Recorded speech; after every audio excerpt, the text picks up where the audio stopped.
ఢిల్లీలో విద్యార్థినులపై లైంగికంగా వేధింపులకు పాల్పడిన ఆరోపణలతో చైతన్యానంద సరస్వతిని పోలీసులు యూపీలోని ఆగ్రాలో అరెస్ట్ చేశారు. తనను తాను ఆధ్యాత్మిక గురువుగా చెప్పుకునే చైతన్యానంద అలియాస్ పార్థ ఇప్పుడు పోలీసుల అదుపులో ఉన్నాడు.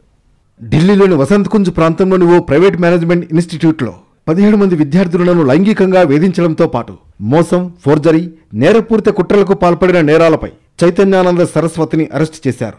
చైతన్యానంద సరస్వతి తన ఫోన్ ద్వారా హాస్టల్, క్యాంపస్లోని సీసీటీవీ ఫీడ్ల ద్వారా విద్యార్థినులను నిరంతరం గమనించేవాడు. టాయిలెట్ వెలుపల కూడా కెమెరాలు అమర్చారని విద్యార్థినులు చెబుతున్నారు. హాస్టల్లో ఆర్థికంగా బలహీన వర్గాలకు చెందిన సుమారు 75 మంది విద్యార్థినులు ఉన్నారు. వారిలో కొందరిని అర్ధరాత్రి వేళ బాబా తన గదికి బలవంతంగా రప్పించేవాడని, తమకు అసభ్యకరమైన టెక్స్ట్ మెసేజ్లు పంపించేవాడని విద్యార్థినులు ఆరోపిస్తున్నారు.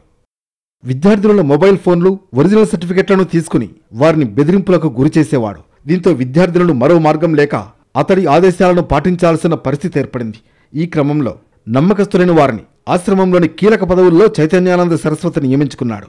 దీనికి తోడు అతడి ఆదేశాలను పాటించని లేదా సహకరించని విద్యార్థులను పరీక్షల్లో ఫెయిల్ చేస్తామని బెదిరించేవాడని కూడా ఆరోపిస్తున్నారు.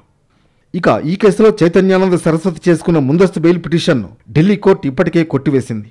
పోలీసుల ప్రాథమిక విచారణలో వెల్లడైన వివరాల ప్రకారం ఎఫ్ఐఆర్ నమోదైన తర్వాత చైతన్యానంద సరస్వతి వేర్వేరు పేర్లతో బ్యాంకు ఖాతాలను ఉపయోగించి 50 లక్షలకు పైగా నగదును విత్డ్రా చేసుకున్నాడు.